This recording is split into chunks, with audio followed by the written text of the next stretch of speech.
Ciao tutti. Welcome to what promises to be a lively episode of Pass the Wire TV. Remember, knowledge is not free. You have to pay attention. Today, we're going to talk about a lively subject. Sparks a lot of conversations on Horse Racing X amongst the peanut gallery and others. Ticket structuring is a hot topic. Everybody thinks they're an expert. Everybody thinks their way is right. And I will tell you this to begin. There is only one benchmark in this game. One. Do you beat the game?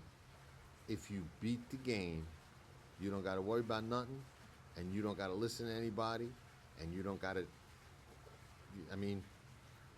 that's it. You're beating the game. That's what it's all about. It's the only benchmark. The rest is all BS. Gio is going to weigh in first. Good player, successful player, puts in his work. His deep dives are like nobody else's. I've been a successful player at this game, made my living doing this for years and years and years, and there's not a lot of people in this game that can say that. The only benchmark, do you beat the game? So, with that, we're going to get into how Gio handles playing exactas, how I handle playing exactas, and interestingly enough, they're two completely different ways of doing it. So, what works for you is what works for you, and if you're beating the game, I encourage you to stick to that. But if you're not, you may just get something out of this that you can use or can help make you a better, which is what we try to do here on Pass the Wire TV. So with that, enjoy the show and weigh in. Let us know what you think. I already know my way is going to be big time in the minority, but we'll talk more about that as the show progresses. Enjoy it. Let us know what you think and how you approach it and what works for you. And let's get right to it. To Pass the Wire TV, your #1 source for horse racing news and interviews, handicapping analysis, betting insights, and more. Pass the Wire TV covers the biggest races at the best tracks. Garnet and Luis Sette to win the Belmonte Stakes at Saratoga. The Grey Wizard is absolutely flying. Champagne won. The Grey Wizard. Oh, it's very close. Leave it to the judge. Like, share, and subscribe to Pass the Wire TV. Nobody does it better. Hey, Sure Bet Coffee. Put that giddy up in your cup. That giddy up in your cup. Sure Bet Coffee. Tracking trips at Pass the Wire. There is no better time than now to join and ride with this clan. We'll be your second set of expert trained eyes. We ain't gonna buy you a fish. Sure, we'll give you some, but more importantly, we'll show you how to fish and make you a better. CAWs, sharks in the water, no problem. We'll go against anybody, and we have the track record to prove it. Big days, big pools, and select days all year long. Well, I'll play them all. Looking for an ace? You're in the right place. Want to find that diamond? Be with us. Want to know more? Just ask a member or visit us at passthewire.com and check out the Tracking Trips page. Nobody does it better.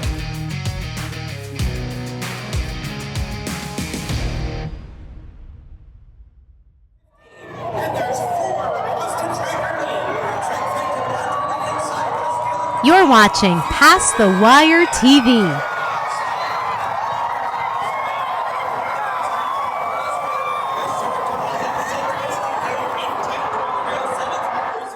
Hey, what do you say, everybody? Mr. Gio Sette back at you from the Sette compound, Pass the Wire TV studio.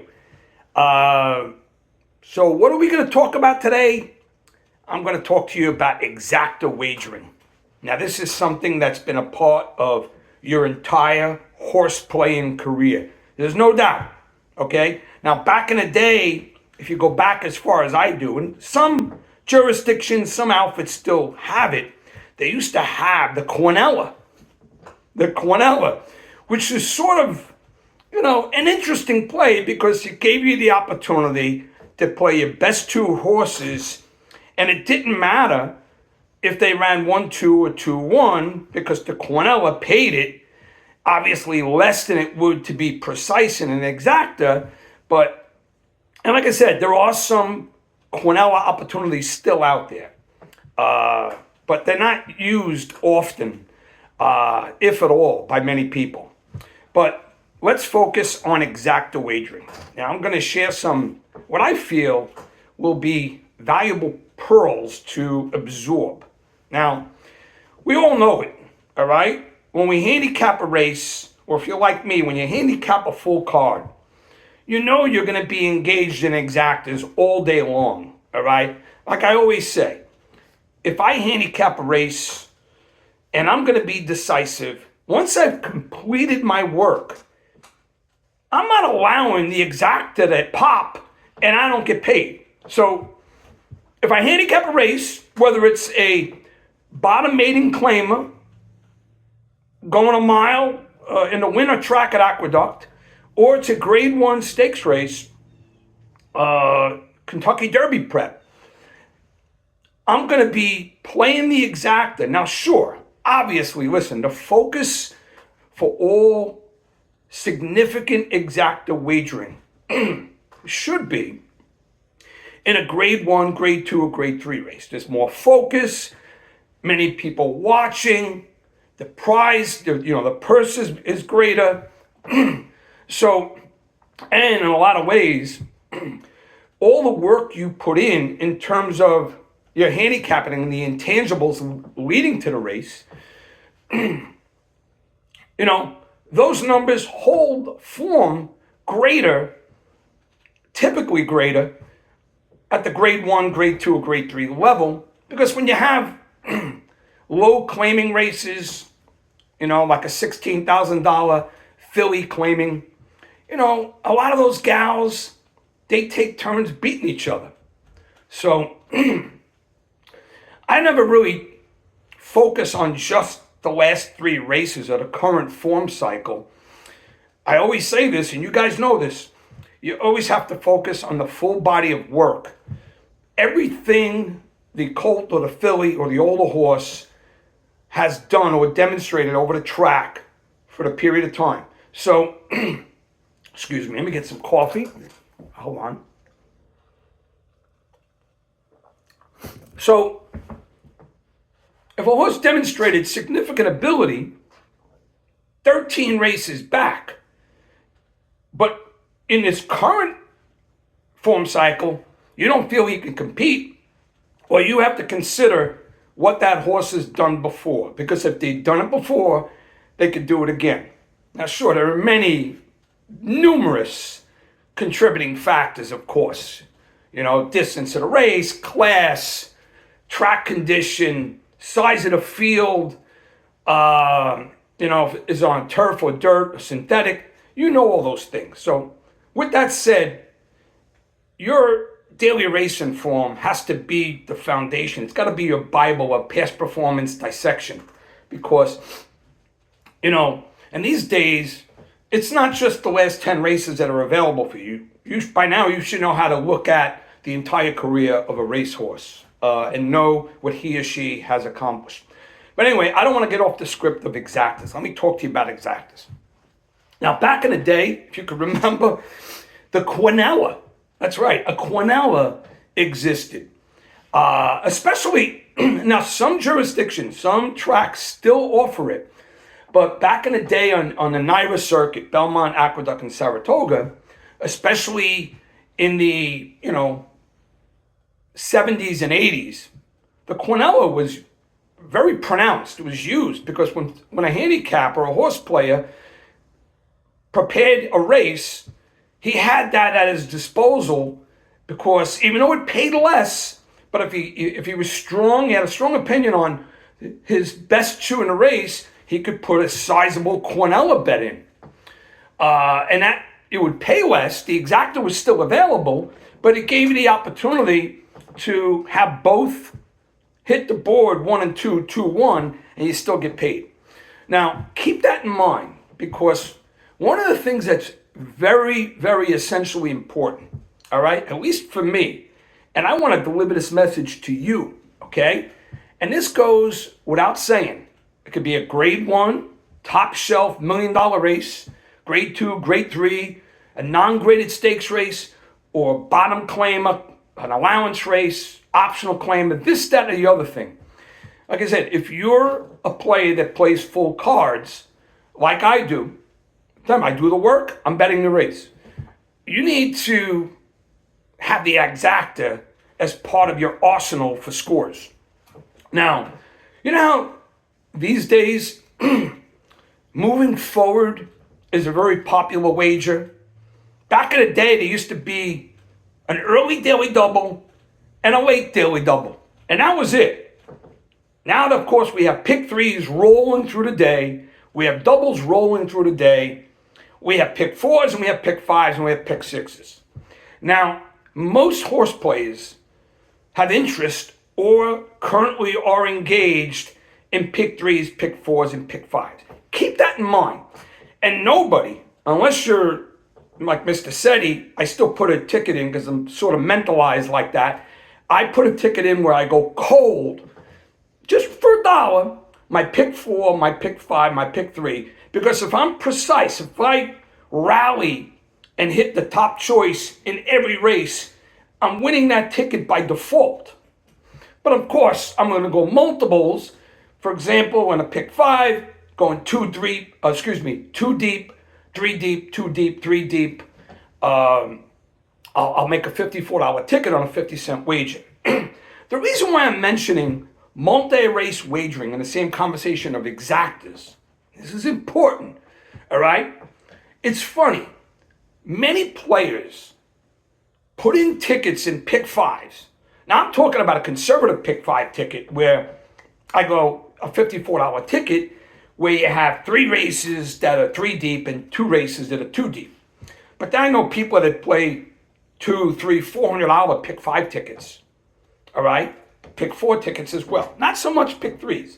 But my point I'm making, if you're willing to go 2, 3, or 4 deep in a multi-race wager, then you're telling yourself that any one of those horses has demonstrated the ability to win the race. So keep that mindset when you're playing exactas. And here's why. This is what I do with exactas. And I love exactas because exactas, they build capital, okay? Even within a sequence, even within a daily double, a pick 3, pick 4, pick 5 sequence, when you pop an exacta and hit it well, you got that bet well financed. Very important stuff. So, and this is inclusive with the 12-5 claiming race, low-grade state-bred allowance race, or any graded stakes race. Basically, any race that you're playing. Remember, the higher the purse, the greater the significance of the race, the more the form holds, or the amount of eyes that are watching. So, obviously, that's when you can make your biggest exacta wager. For example, I've been known, and you guys know this, Preakness, Kentucky Derby, Breeders' Cup. I'll play a significant exacta, let's say $200. That's it, right? But on a regular $16,000 claiming race, as much as I like my horse on top, I'm going to taper it down because I know there are other exposures that could happen because it's just the nature of the beast when you're dropping down at different class levels, all right? And we know that. You could still, listen, make no mistakes. If you absolutely love an exacta at any particular track, race 5 on a given race day, then you want to send it in. Because there's nothing like hitting the exacta.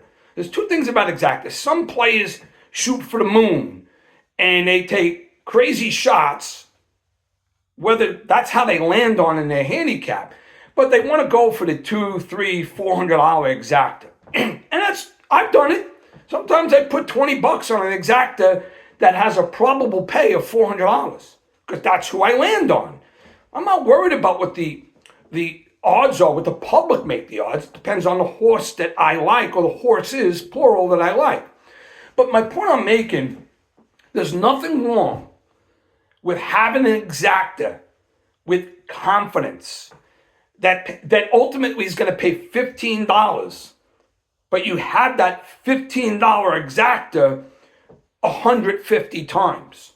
Case in point that comes to my head, I remember a few years back at the Belmonte Stakes, all right? Essential Quality and Hot Rod Charlie.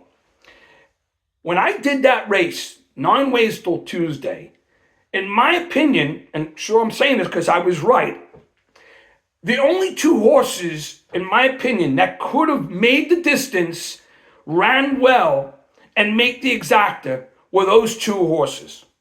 All right? Essential Quality and Hot Rod Charlie. Now, it was a beautiful thing, and I'm telling the story because basically the final 220 yards, the final eighth, maybe even the final quarter of the race, it was only those 2 guys. And if I can remember correctly, the exacta paid somewhere in the area of 1480, 1520, without knowing the exact number. But Mr. Sette crushed it because I had it covered and I was confident about it. All right. I don't want to go off the slab in terms of what I'm actually thinking of here. I'll explain. If you're willing to go 2 deep, 3 deep, or 4 deep in an advanced wager, that you're telling yourself that either one of those horses has the potential to win. All right? So you move forward in your multi-race wagering. So with exactas, okay, when I cap a race, or if I suggest it as a handicapper to you, if I have a strong opinion on my top 3, for example, certainly my top 2, then what I'm going to do is characterize my exacta wagering as such. But say my opinion is for my top choice to be somewhere in the area of 75% chance of success to win the race, and my second choice has a 20% chance, and my third choice has a 5% chance. If I have 2 horses who I give a better than 50% chance of winning the race, you bet your buttons I'm going to cover those exactas. All right? Don't look at that as a box. Look at it as an informed investment decision. And you know what matters most?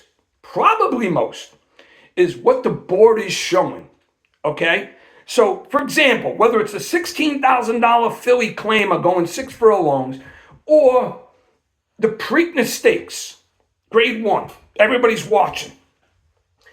If I handicap the race and it's a field of 10, and my 2 strongest opinions, are up on the board at 3-1 and 13-1. 3-1 and 13-1. How on earth, and by the way, and my percentage of winning the race, it's not because the lower odds is a greater shot. Say my 13-1, I like even more than my 3-1. From a percentage of 60-40, okay? How on earth can I play one exacta one way? Because I'm saying that either one of the horses who I land on have the potential or have demonstrated the ability to win the race. Same thing goes into effect if you have 3 horses like that.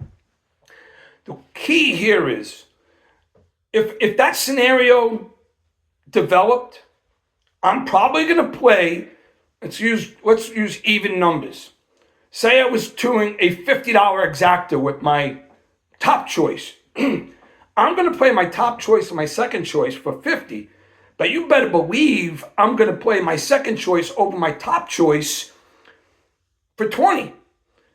You got to manage the board and your capital so you don't get beat. We all know the bad beats that happen because there are photos habitually happening. Now, it's not like you're afraid to go all in. Because let me tell you something. I'm talking about using multiple horses in your forward races, in your doubles, your pick threes, pick fours, and pick fives. Where you're saying to yourself, I'm going 3 deep in this race because I think 3 horses have a shot to win. That's what you're saying. So from an exacta perspective, okay, why would I dismiss, if I'm using a horse in my pick 3 or pick 4, why would I dismiss them from being a contender in my exacta wager? Now, sure, if I'm singling a horse, totally different scenario. If I'm singling a horse, grade 3 race, Saratoga, or wherever, race 7, or whatever, but if I'm singling a horse, that's a different scenario. He's singled in my pick 3, singled in my pick 4, and singled in my pick 5. Of course, I'm only going to put horses under him in the exacta. I'm not going to bet against myself if I have him as a single. That's where you have to draw the line and understand what you're doing. The key here is never allow a solid handicap to go uncashed, all right? Because obviously you can bet to win with your top choice. But if you're playing exactas, and I'm going to do another show. I've done one on superfecta. I'm going to do another one on triples. I just don't have the time today to go over that. But if you're playing the exacta in a race, and you've handicapped the race, or I handicapped the race and I provided it for you, and my top 2 are up there at 12-1 and 18-1. That's my top 2.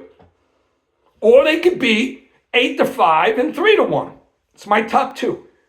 How on earth would you want the race? Say my horse's numbers were 3 and 7. How on earth would you want the race to end putting all your donuts on 3-7 and then 7-3 comes out and the exacta pays $120, $120, and you don't have it? Now, sure, if your top choice is the 3 and you felt the 3's got a better than 75% chance of winning, that's your main exacta. But remember, it's not a box. You're not doing the equivalent. You're managing the board, managing your capital, and saying, you know what? I like these 2 horses. I used them in my forward races, in my multi-race wagers.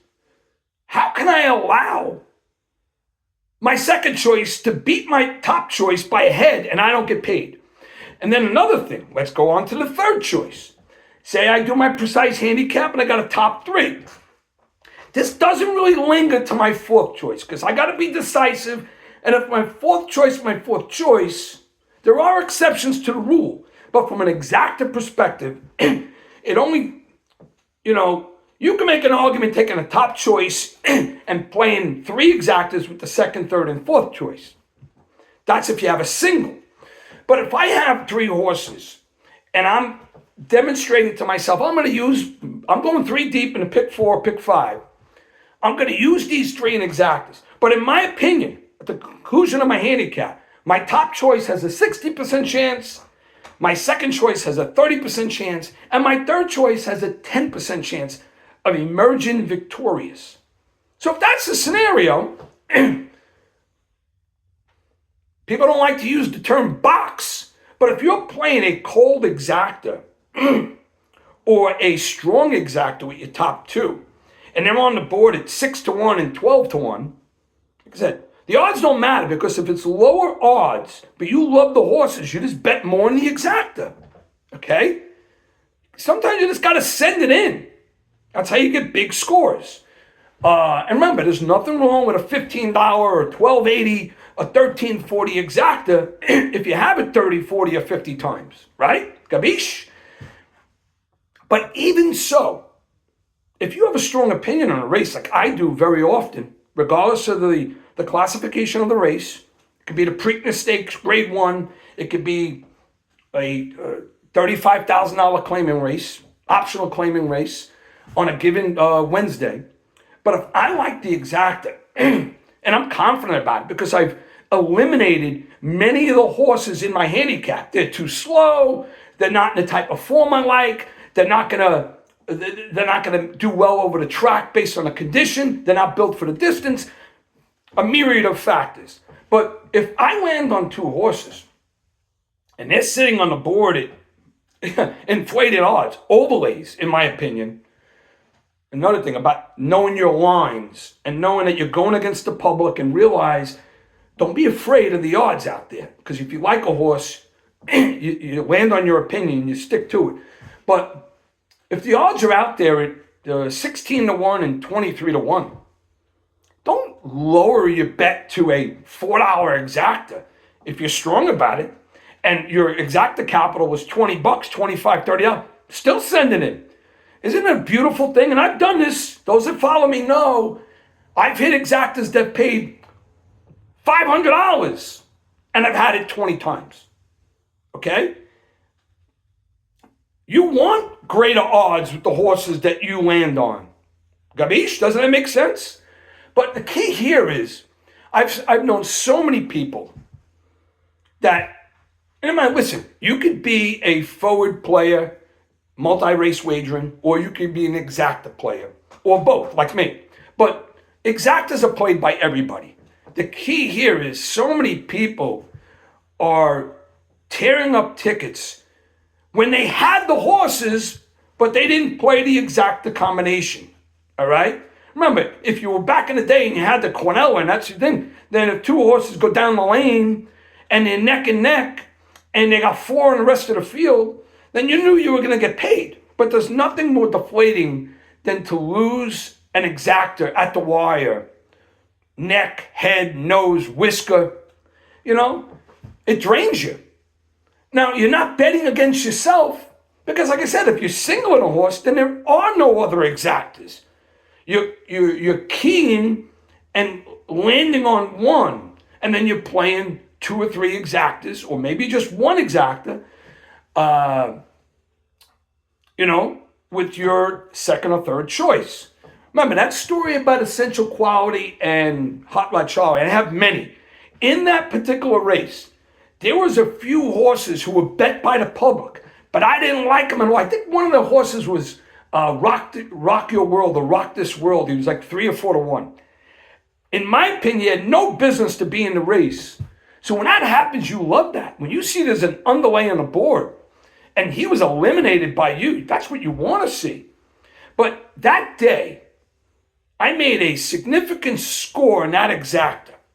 Now, look, to be honest with you, I had Essential Quality with my bigger exacta. But make no mistakes, I wasn't letting Hot Rod Charlie beat me that day. Because going forward, I used them both in my pick 3, my pick 4, and my pick 5. So I feel like Hot Rod had an opportunity to win the race, a strong one. Whether it's 10, 20, 30%, I'd be defeating myself if I didn't engage in using him in my exacta wagering. I'm hoping this makes sense. I think it's really important. So a few takeaways. If you're thinking about, this is to conclude, if you're using 2 or 3 horses, especially if you're using 2 in multi-race wagering, you have to use those 2 in exacta wagering, both to win. However, if you have a strong opinion, whether it's a state bred allowance race on a given Thursday or the Kentucky Derby, or like I just demonstrated, the Breeders' Cup, and I'll talk about the Breeders' Cup because that's important. You have to manage it. Now, the Breeders' Cup that just passed, I was really, really strong on Sierra Leone. Okay? Successful win bet, hit my double, my pick 3, and this and that. But in that race, from an exacta perspective, in my opinion, I felt in my blood and bones that either Highland Falls, who didn't get the job then, or Fierceness, or even Baffert's horse, what's his name, the 13, in that race, can't remember, Newgate. I felt that they had the ability to potentially win the race. So if that was my case, now in that race, Sierra Leone was my single. But I covered those 3 in my exactas under my single. okay? But now, earlier on in that Breeders' Cup card, straight no chaser in the sprint over Bertranano, that's a perfect example. I love straight no chaser, the 8. He won. I got paid. I played a nice exacta over the 6. It was 8-6, Bertranano. And I got paid, the exacta paid $331. But make no mistakes, I also had the 6 over the 8, Bertranano over the 8. You know why? I wasn't going to let him beat me and I don't get paid. That's what you have to understand. The odds on the board and your flavor of your handicap, what you actually felt was the ability of a horse, whether he's your single or not. Do they have the ability to win the race? So if I'm using 2 horses or 3 horses going forward, they have to be used in my exacta wagering. Okay? Sorry for repeating myself, but these are the examples. All right? I wasn't going to let my heart fall out of my chest if the 6 beat the 8 and the exacta paid $600. Think about that. So even though, yes, I promote being decisive when it comes to your single, then you're going cold. Then it's one exacta. It's a $50 exacta 3-2 because my 3 is winning the race. But if I feel the 2 has a 20% chance of winning, he's my second choice, how can I not use him over the 3? I'm not going to lose a photo and tear up my tickets. Scenarios, the odds on the board. There are so many contributing factors. The exacta. Let's get some scores. I'm hoping you got a flavor of what I'm throwing at you. Have any questions? Type them up in the comments. Let me know what you're feeling. And I'll see you soon enough on the next few shows. I'll be back with the boys next week. John and Jim. Like I said, a lot of opportunities still exist to close out 24. And then, of course, we have a brand new racing season coming up in 2025. All right? So for now, God bless you. God bless your families. Focus to the finish.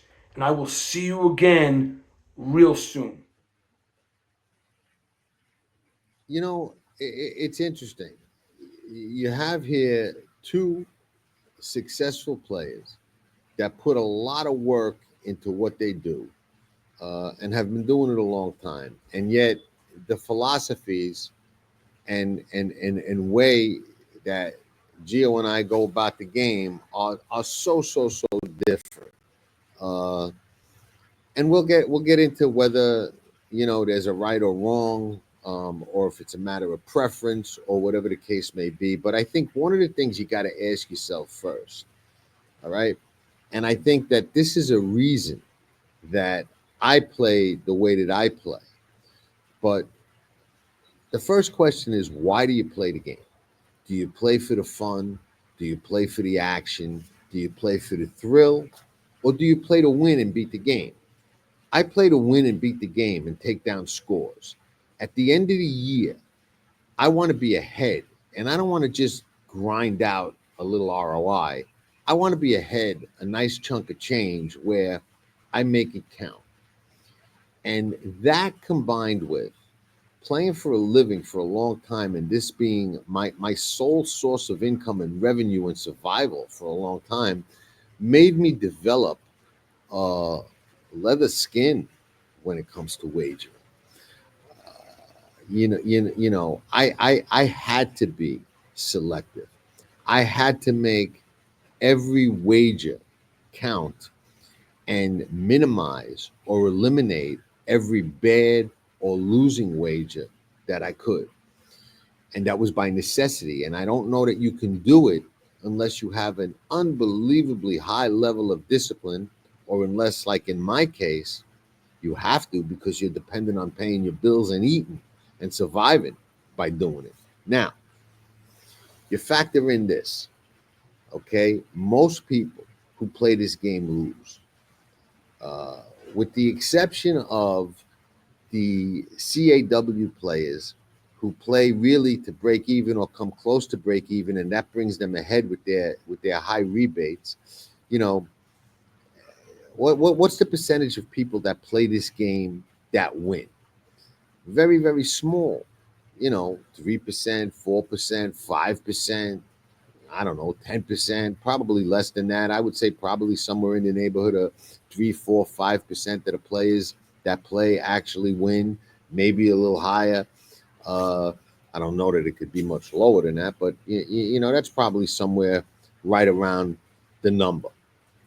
So it's a small percentage. The club is very select and difficult to get into. Why? Because it goes against human nature. Everybody wants to cash as many tickets as they can and bet as many races as they can. And, you heard Gio say that he goes into the racetrack. If he handicapped 14 races on Kentucky Derby Day, he's betting all 14 of them because he did the work. I could be at the racetrack with him with a pocket full of money, have handicapped all 14 races, and make 2 bets, maybe 1, maybe 3, maybe none. Why? Because when I bet, I make every bet a calculated decision to make it count. A couple of years ago, I went to the Breeders' Cup. Flightline was running in the Classic. I didn't want to jump on his bandwagon. I didn't want to bet against him.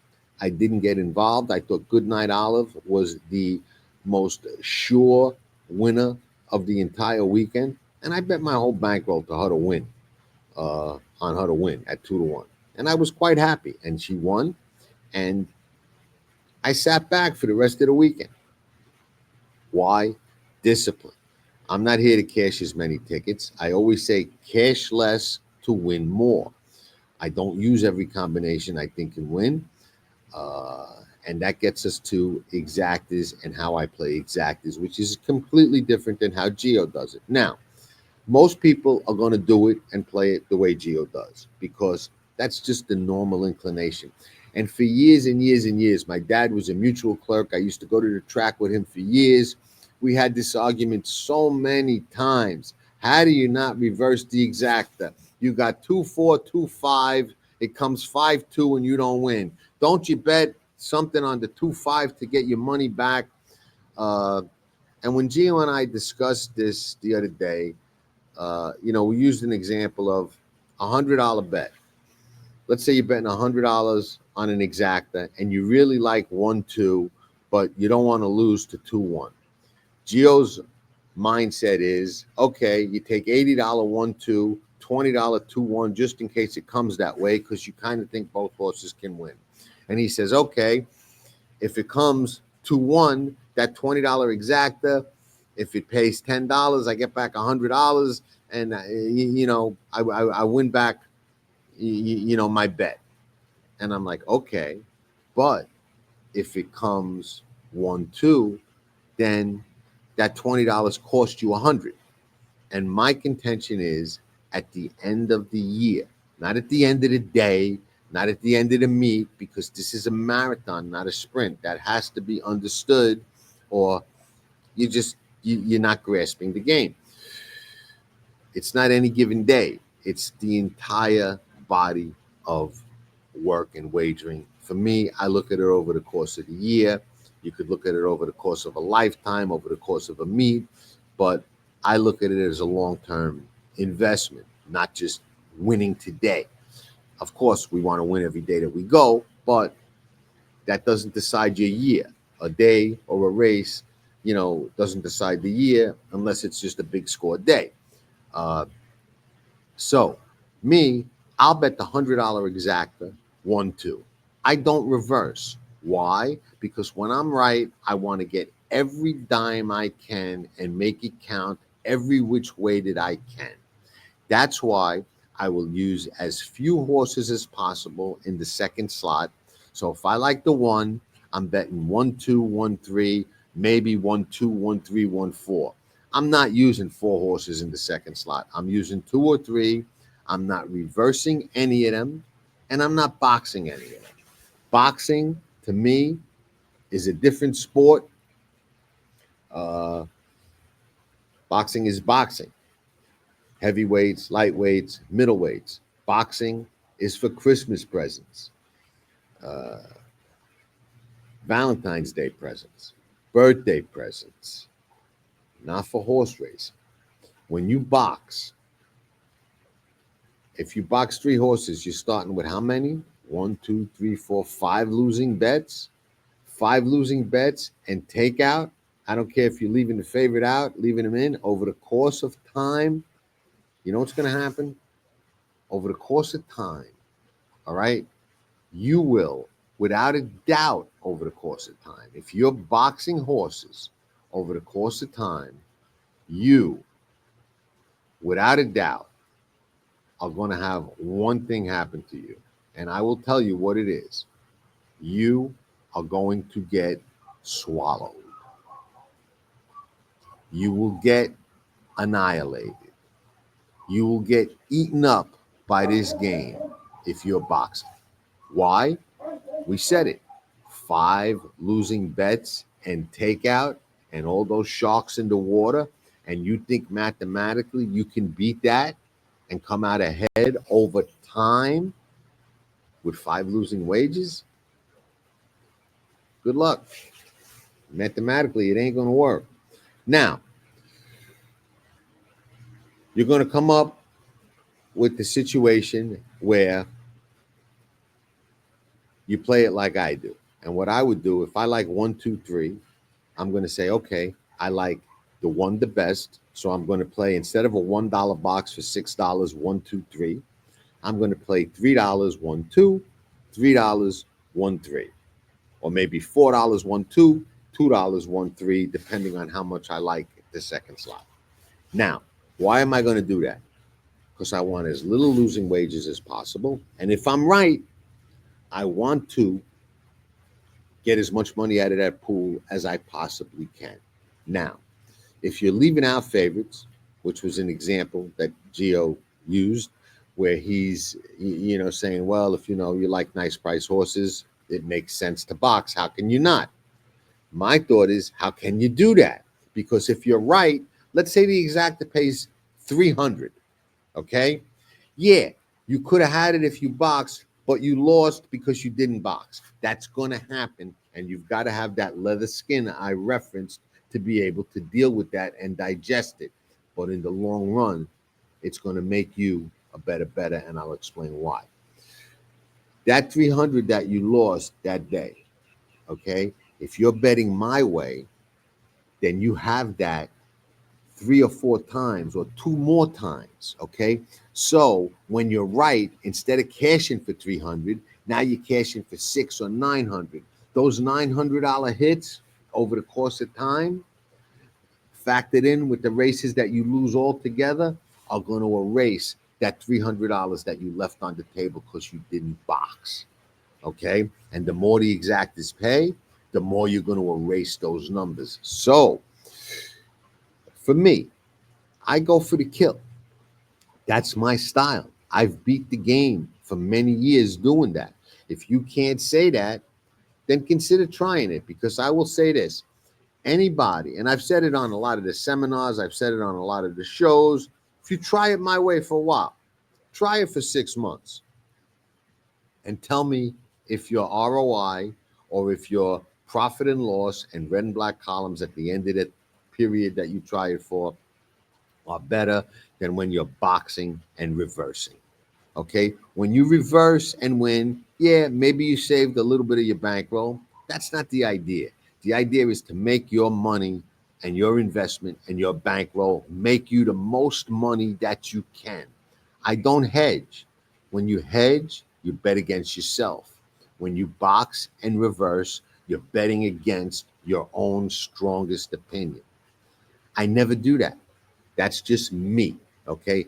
Gio does. He wants the action. He doesn't want to lose a photo or a race that, he knew the 1, 2, and 3 could all win. He liked the 1 the best, but he knows he could lose a photo, so he doesn't want to not have 2-1, not have 3-1. I'm willing to take that on the chin. And when it happens, it hurts. And I can't tell you how many days I drove home from the racetrack with my dad, and all I heard was that hard Calabre's head. Don't reverse the exacta. You would have saved your bet. Instead of going home with a loser, You would have got your money back. You would have made a few dollars. You would have got half your investment back. You would have saved your investment. And I'm like, doesn't matter. It's not about today. It's about the long run. When I'm right, I'll erase that mistake. I'll erase that beat. I'll erase that unfortunate result. And in the long run, to me, that's what it's all about, coming out ahead and beating the game. And again, not just etching out a little bit of an ROI, which a lot of people do. The CAW players, I think many of them, and there's not that many of them, but I think at least a good number is there, maybe 13, 14 now. I think maybe 15. I don't follow it close like I used to, but maybe 15. You know, a lot of them just play to come close to breaking even because their rebates take them over the top. I salute, good for them. I don't play for that. I play to make scores. I play to take down scores. I play to win substantial amounts of money, not etch out a little bit of an ROI. And to do that, you have to be willing to cash less tickets to win more money. The same thing applies to my multi-race wages. I've done shows on that. I've done shows on ticket structures, on superfectas and triples and how I handle all of that stuff. And we'll do more on them. But, you know, this show, Gio and I were talking about exactas and how we differ so much in our approach. And we've both had success. I mean, I love exactas. They're one of my favorite bets. I've made big scores making exacta wages. There are some races I'll bet nothing but an exacta. I mean, I've foregone win bets, okay? And it's burned me. But I've foregone win bets and just bet ice cold exactas, 2-4 cold. That's it. Only bet I made in the race. Or bet 2-6, 2-7. That's it. I didn't bet the 2 to win. Why? Because I was confident enough in the 6 or 7 coming second. And, having the exacta. Has it burned me? Yes. And, everybody likes to talk about their big wins. I do too, but I like to talk about the big losses. And there's a loss that I'll never, ever, ever forget as long as I live and play this game. Years and years ago, oh man, there was a horse named Stettin. I believe he was an Argentine horse who was running for Ron McAnally in California. Had the FDA can't come from Argentina or somewhere in South America. He was running in the Oak Lawn Handicap. I loved him. And I said, you know what? I think that this horse is going to love getting off California racetracks. They were very speed favoring back then, and Stettin was a closer. I think he's going to love Oaklawn Park. I think it's going to be an honest racetrack, and I think he's going to come flying and beat them all. I remember Unbridled was in the race. He was the Derby winner. There was another really good horse and a big race winner in that race. And I went to the racetrack. I had not been living in Florida that long. And I was going to bet Stettin to win, but I got cute. And I bet Stettin on top of Unbridled and the other good horse who was in the race. And I don't remember who it was. But Unbridled was definitely one of them. And I didn't stay at Calder. I just made these 2 big exacta bets. I decided last minute not to bet to win. I made the 2 big exactas because my thought was if Stettin wins, one of these horses has got to be second. And I went home to watch it. And back then, they showed the big race on TV and even on a show called Wide World of Sports for those of you old timers that remember it. Okay? And Frank Gifford, who I got very mad at for doing this. I was sitting there watching, waiting to watch the race, not knowing what happened. Frank Gifford comes on the TV and says, coming up next after this commercial break, Stettin upsets Unbridled and so in the Arkansas Derby, record-paying triple, record-paying exacta, rah, rah, rah. And I'm like, yes. The way he said it upsets Unbridled and the other horse. I'm like, I won. It was only a question of how much. The race comes on. the replay. The race is over. And I'm watching it, and it poured, and it got sloppy. And Early Fires was on the lead by about 5, 6, 7 lengths with a horse named Primal. And he's out there winging it in the slop at Oakland Park. And I'm like, shit, how the heck is Festin going to win this race and catch this horse? And how the heck is one of my other horses unbridled or the other horse? And I wish I could remember his name. If we look it up, we'll know right away who the other good horse was. How is he going to win? And how are these other horses going to come second? Oh, man. You want to talk about a burn. All right. And I went to Calder that day to bet Festin to win. Changed my mind, bet the 2 exactas, thinking I had to hit it. So they turn for home. Primal's winging in the slop. Festin gets shot out of a cannon on the outside under Eddie Delahousie and gets up for the win. Primal is second. I lose the exacta. I lose everything. I don't cash a ticket, and I went to bet Festin. It was a tough beat. I still feel it in the pit of my stomach like it happened yesterday, and it was, I don't know, 20 years ago. I don't even know how many years ago it was. But here's the thing. I took it on the chin. I kept punching, and I did not change my style of play. Why? Because I was beating the game. I was winning in the long run. And even though that was a tough pill to swallow, and it was a wagering decision error at the last minute not to bet Festin to win. And I'll usually bet win and the exactas. That day, I got greedy and thought, you know what? I don't need to. And I don't know. I think I bet two $1,500 or $2,000 exactas. I don't remember. I bet the triples the same way. I took Festin with those 2 horses with all. Festin with those 2 horses with all again and again and again and again. If I hit that exacta, I'd still be counting the money, and it was 2 decades ago. But that's what happens when you bet the way that I bet. But goes back to the leather skin. You got to have it. You got to be ready to get punched in the nose, get up, and come back swinging. And not everybody can do it. I know that. The majority of you are going to play the way that Gio plays. And if it's working for you, all the power to you. I encourage it. Anything that works for you and gets you ahead in this game, I encourage it. And if you're playing just for the fun and you don't give a shit whether you win, lose, or draw, I encourage that too. Knock them out. But if you're playing to take down scores and come out ahead and make it count like I do, kill shot mentality. There's no reason to be reversing. You're betting against yourself. There's no reason to be boxing. There's too many losing wages. There's no reason to hedge. Form your opinion. Be decisive. Put your money up. Don't be afraid to lose. Scared money don't win. That's an old cliche, but it's the friggin' truth. Scared money don't win. You bet scared, you know what's going to happen. Scared money, you're going to get eaten up. Don't do it. So that's how I approach it. Now, what works for you works for you. What works for Gio works for Gio. Gio's a successful player. He makes that style work for him.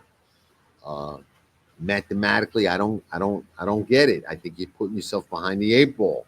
Why do that? I mean, to me, you want to come out revved up, racing, maximizing everything. No slowing down. Go for the kill. That's how I play. Again, it's not for everybody. It's just not. And I get that. So, you got to do what works for you. And at the end of the day, you got to ask yourself, is there a right and a wrong way? And is there a right and a wrong way for me? Why am I playing? I say there is a right and there is a wrong way. And I believe that boxing, reversing, and hedging is the wrong way. I think betting against yourself and your strongest opinion in the long run is a mistake. That's how I've beaten the game. Can everybody do it? No, because our instinct is our innate human nature is to cash as many tickets. I got to box it. I don't want to lose this photo. I want to bet every race. I want to have the action. That's why, that mentality is why 96 or so percent of the players playing this game are not winning. And that's why I ain't one of those 96%. So it's all according to why you're here and what you want to do. And I like to help people become, be a better. And that's part of my way of doing that. So with that, do what works for you. I would love to hear what you think in the comments. Can you stomach those tough beats? Can you walk away? Can you ride home with my dad for a half hour, 40 minutes stuck in traffic that feels like 4 hours or worse, stuck in traffic and is actually 2 hours hearing him tell you that hard Galbraith's head, you can't learn to reverse the stupid exacta. You can't learn to not leave out the favorite. No, I can't do it. I got my way of doing it, and it works for me. Do what works for you. With that, thanks everybody for tuning in. I think it's an interesting conversation. Two completely different ways of approaching the game by two seasoned players, old timers. I hate to say at this point, but it is what it is. We are, but we're both still punching, both still swinging, and that's what counts at the end of the day. So with that, hope you enjoyed the show. Hope you get a little bit out of it. I would like to sway some of you to try and do it my way. But if the other way works for you and you prefer that and you're more comfortable with that, all the power to you. We're all here to try and help each other win and enjoy this sport together. So with that, ciao for now.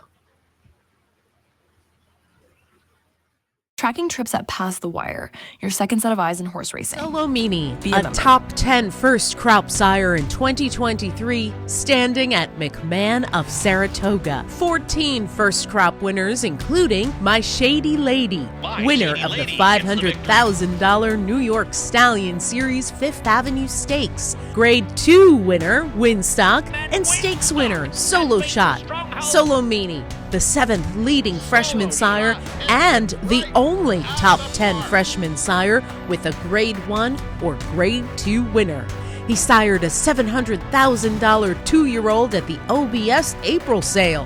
His juveniles sold for nearly 6 figures on average, more than 12 times the stud fee. Solomini, a controversial DQ from being a Grade 1 winner by 2-time Horse of the Year Curlin, standing at McMahon of Saratoga Thoroughbreds. They breed the best, and hope for the best. Macoma broke well on the outside. But you don't expect to get speed like this. It is Macoma, the one to catch.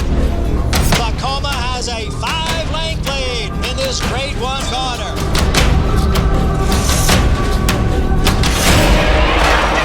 Outside, Macoma continues the battle on down at the rail. It is Macoma who's going to win the Met Mile.